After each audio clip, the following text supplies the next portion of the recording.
Hello मेरे प्यारे बच्चों, माय डियर स्टूडेंट्स, सुप्रभात, very good morning to everybody. हम लोग इलेक्ट्रिसिटी को स्टार्ट किए हैं ज़बरदस्त फॉर्म में। हम लोग पिछले लेक्चर्स में देखा था कि विद्युत आवेश की जानकारी से शुरू किए और उसके कई पहलुओं पर विचार करते हुए आगे बढ़ रहे हैं। आज हम लोग उस विद्युत आवेश के मुख्य गुणों की चर्चा करेंगे, यानी main properties of electric charge क्या है, विद्युत आवेश के मुख्य गुण क्या है, इसके बारे में।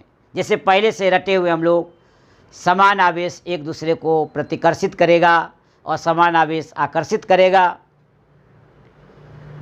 ये प्रॉपर्टीज ही है कि लाइक चार्ज रिपेल करेंगे, अनलाइक चार्ज अट्रैक्ट करेंगे। एक कूलम आवेश जो आपने बताया कि आप विद्युत आवेश का यूनिट जो है कूलम होता है। यदि बोर्ड एग्जाम में आ जाता है कि एक कूलम आवेश में कितने इलेक्ट्रॉन होते हैं, तो आज निकाल कर देखिएगा कि कितना होता है। आप रटेंगे तो रटना तो अलग चीज़ है, लेकिन नॉलेज और कंसेप्ट अलग चीज़ है। तो आज हम उसको दिखाएंगे निकाल कर कि एक कूलम आवेश में जो आप रटे हुए उतना इलेक्ट्रॉन इसमें आएगा। इस सारी बातों की जानकारी आज हम लोग चर्चा करते हैं और टॉपिक का नाम लिखते हैं विद्युत आवेश के मुख्य गुण।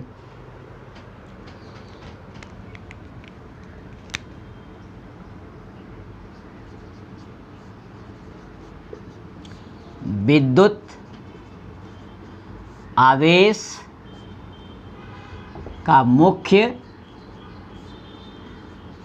गुण यानी main properties of electric charge, यही आपको main properties of electric charge,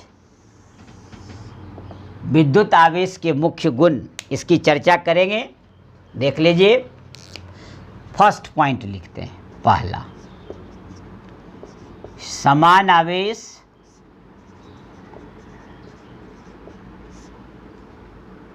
परस्पर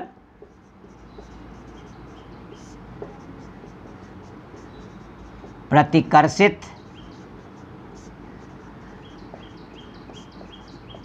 करते हैं, जबकि असमान आवेश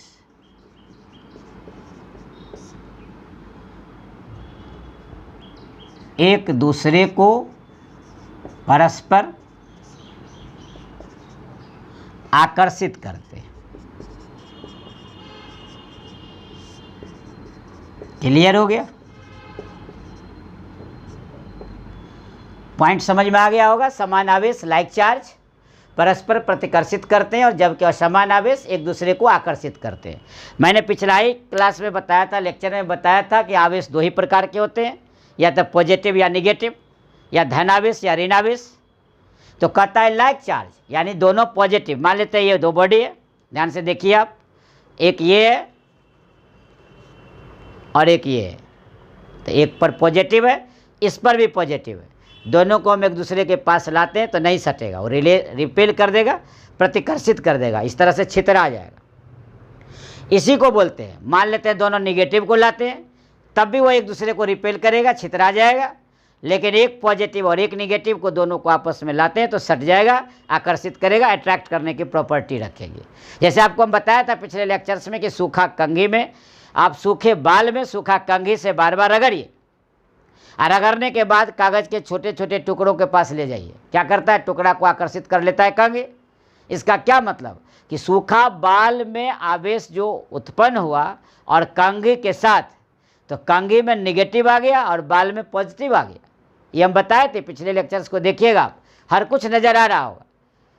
हमने बताया था उसमें आपको कई बात की, ग्लास रॉड को सिल्क के रेशम के धागे से रगड़ेंगे तो ग्लास रॉड में पॉजिटिव और रेशम के धागे में निगेटिव। तो वही बात है, समान आवेश का अर्थ हुआ कि दोनों या तो पॉजिटिव हो या दोनों निगेटिव हो।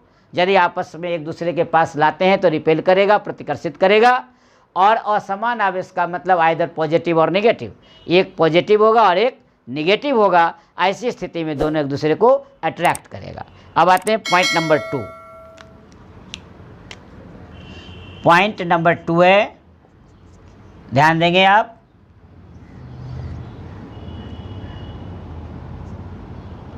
देखिए पॉइंट नंबर 2 में बताते हैं कि विद्युत आवेश अदिश राशि है, मैं बताया था ऐसा स्केलर, तो एलजबरा के उपयोग करेगा, यानी सीधा जोड़ घटाव का पालन करेगा, उसको एलजबरा बोलते हैं, बीजीय। तो हम लोग लिख देते हैं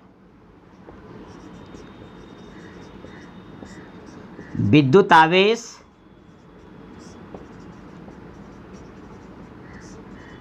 अदिश राशि है, इसलिए बीजीय नियम द्वारा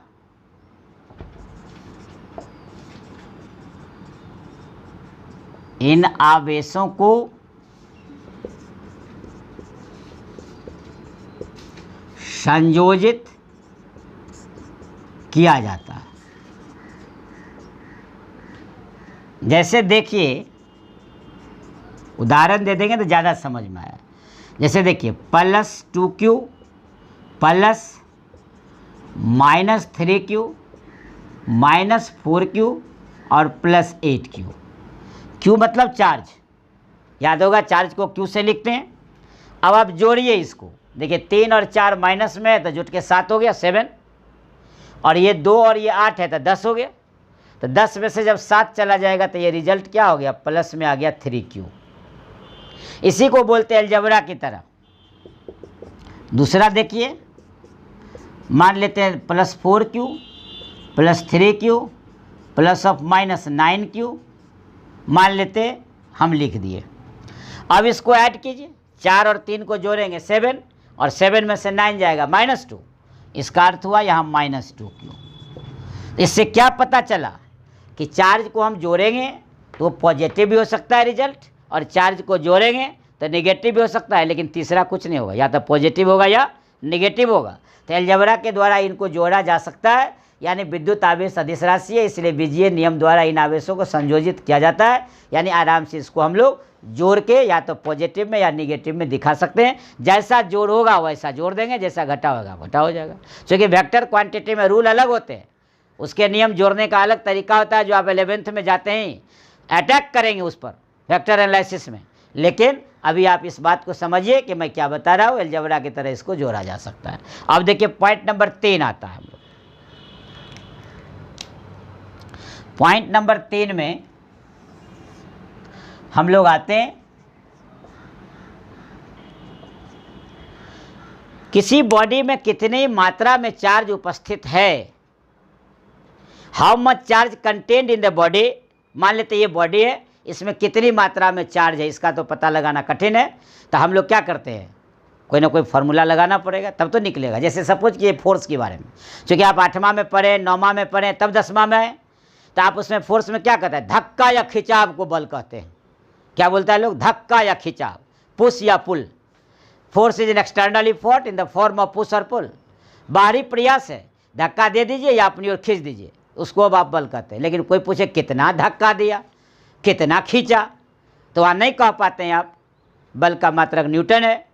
तो आप क्या करते हैं, F = ma का इस्तेमाल करते हैं। याद होगा एक फार्मूला है, बल = F = ma, इस तरह से पढ़ते होंगे आप, F = ma। तो इस फार्मूला का उपयोग करते हैं आप, तब पता चलता है कि कितना आपने बल लगाया।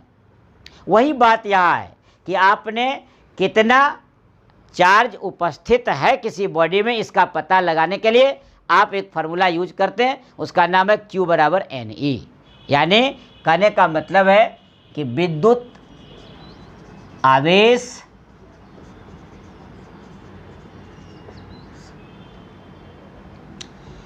क्वांटाइज्ड है,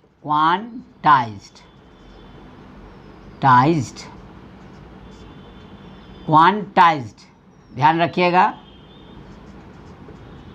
अंग्रेजी लिख देते हैं, QUAN अंग्रेजी वर्ड ही है, क्वांटिटी से बना क्वांटाइज्ड।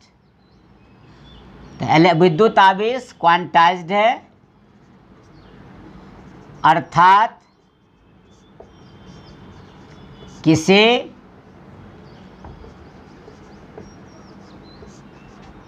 पदार्थ में उपस्थित आवेश की मात्रा Q बराबर प्लस माइनस Na, ध्यान रखिएगा, Q बराबर प्लस माइनस Na होती है, जहां n क्या है, एक पूर्णांक है, दशमलव में नहीं रहेगा, भिन्न में नहीं रहेगा, एक पूर्णांक है। और E क्या है, एलिमेंट्री चार्ज है, यानी क्या है, मौलिक आवेश, यानी E इक्वल टू 1.6 गुने 10 के पावर माइनस 19 कूलम, यानी आवेश को बताता है। याद रखिएगा, इसी को बोलते हैं एलिमेंट्री चार्ज, यानी E क्या है,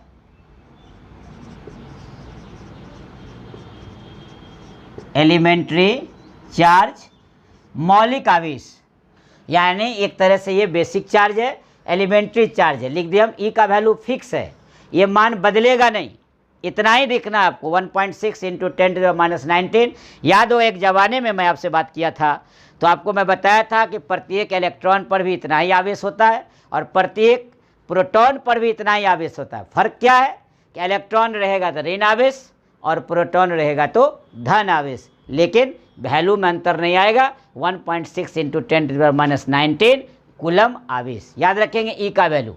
ये प्लस माइनस साइन इसलिए रहता है कि या तो पॉजिटिव चार्ज होगा या नेगेटिव चार्ज होगा। याद होगा, मैं बताया था कि दो बॉडी को आपस में रगड़ेंगे, रगड़ने से एक बॉडी से इलेक्ट्रॉन दूसरे बॉडी में चला जाएगा, तो जिस बॉडी में इलेक्ट्रॉन जाएगा उस वहाँ इलेक्ट्रॉन की संख्या बढ़ जाएगी, तो वहाँ ऋण आवेश हो जाएंगे।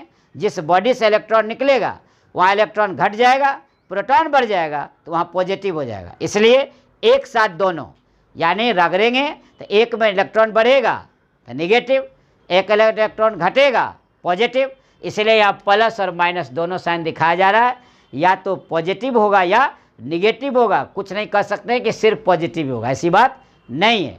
हम चर्चा करेंगे, आपको बताएंगे। ये आपका क्लियर हो गया।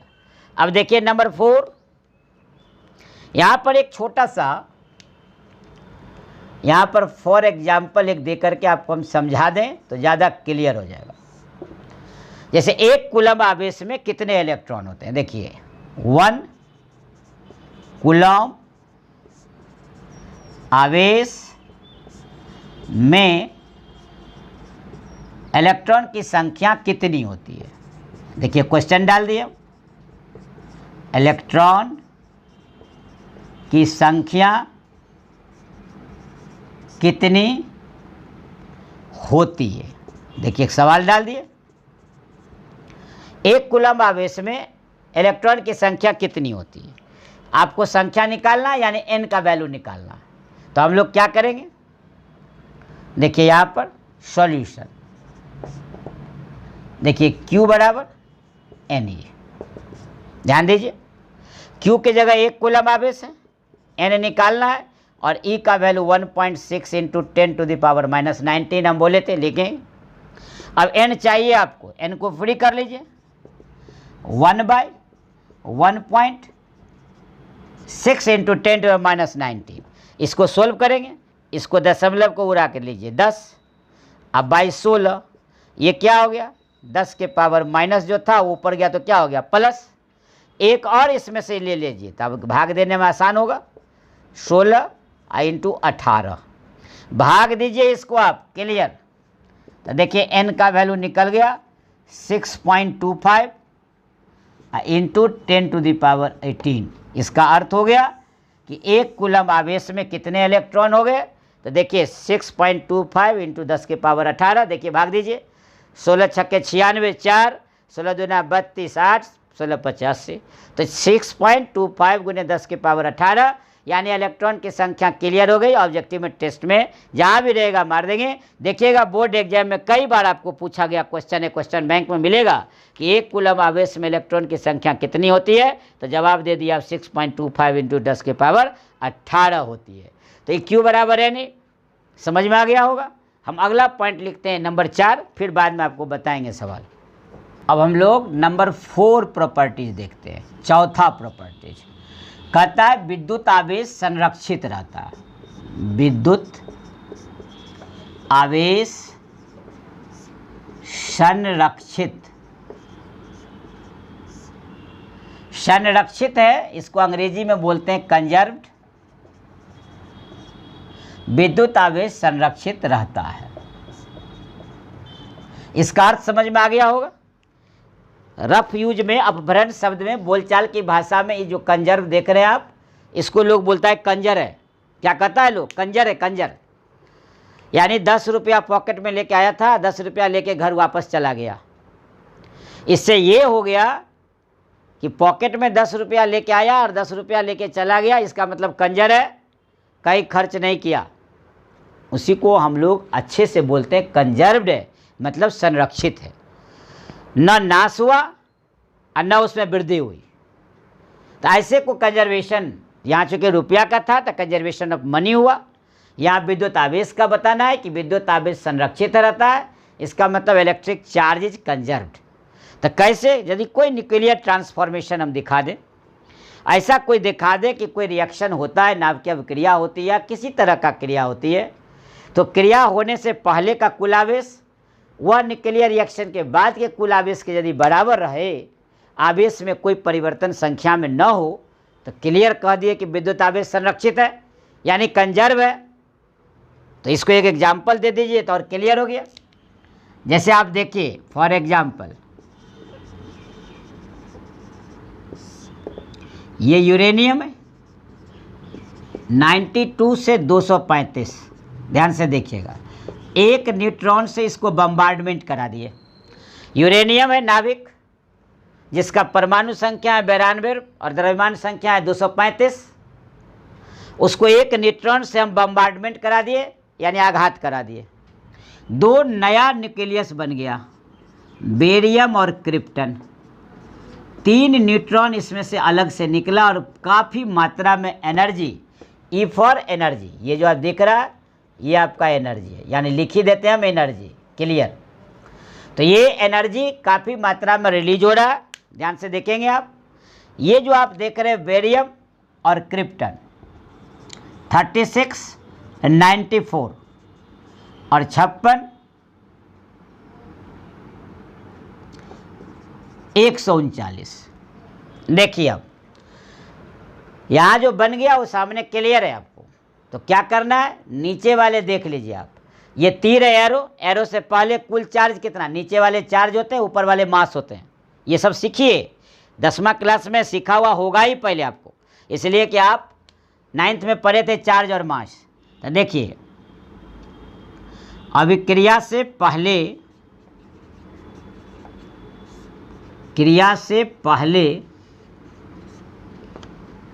आवेशों की कुल संख्या, आवेशों की कुल संख्या कितनी हो गई, 92 प्लस 0, 92। ऊपर वाला मास है, मास रहता तो मास गिनती करते, दिखा देंगे अभी हम। और अभिक्रिया के बाद आवेशों की कुल संख्या, देखिए यहाँ बाद में 56 प्लस 36, यहाँ तो 0 है, नो चार्ज, यहाँ एनर्जी है, तो 56 में 36 जोड़ देंगे, देखिए आ गया 92, यहाँ भी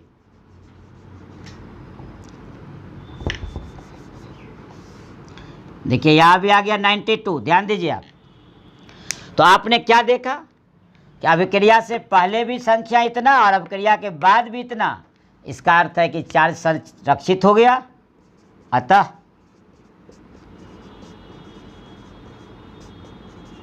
विद्युत आवेश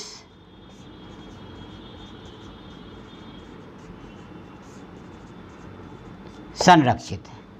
वैसे मास देखने के लिए भी आप देख सकते हैं, 235 में 1 को ऐड करेंगे 236, और देखिए 139 को 94 से जोड़ दीजिए आप 233, और 3 को 1 से मल्टीप्लाई कर दीजिए 3, तो 236 ये भी हो गया, ध्यान से देख लीजिए आप। तो इस तरह चार्ज और मास कंजर्व हो गया। तो इस तरह आपने विद्युत आवेश के मुख्य गुण को देख लिया, main properties of electric charge आपको समझ में आ गया होगा। विद्युत आवेश के मुख्य गुण को हमने दिखा दिया कि अभिक्रिया से पहले आवेशों की कुल संख्या इतने, अभिक्रिया के बाद कुल आवेशों की संख्या इतनी, नीचे वाला चार्ज ध्यान रखेंगे, ऊपर वाला मास। ये जो आप देख रहे हैं ये एरो है, एरो, तो यही आपका इधर का पहले ये दोनों का ऐड कर दिए, फिर ये दोनों का ऐड कर दिए, इधर 0 है तो ये 92 + 0 और 56 + 36, इस तरह विद्युत आवेश संरक्षित है। तो आज इसी के साथ हम आपसे लेते हैं शुभ विदा। Have a nice day to everybody, stay at home, be safe. और आप अपने घर पर अपना प्यारा चैनल रिबल फिजिक्स यूट्यूब का जो आपका चैनल है उस पर लगातार बने रहें और नए नए चीज़ों से अवगत होते रहे। किसी भी तरह का कोई कमेंट हो, कमेंट बॉक्स में जाकर कमेंट करें, रिप्लाई ज़रूर मिलेगा।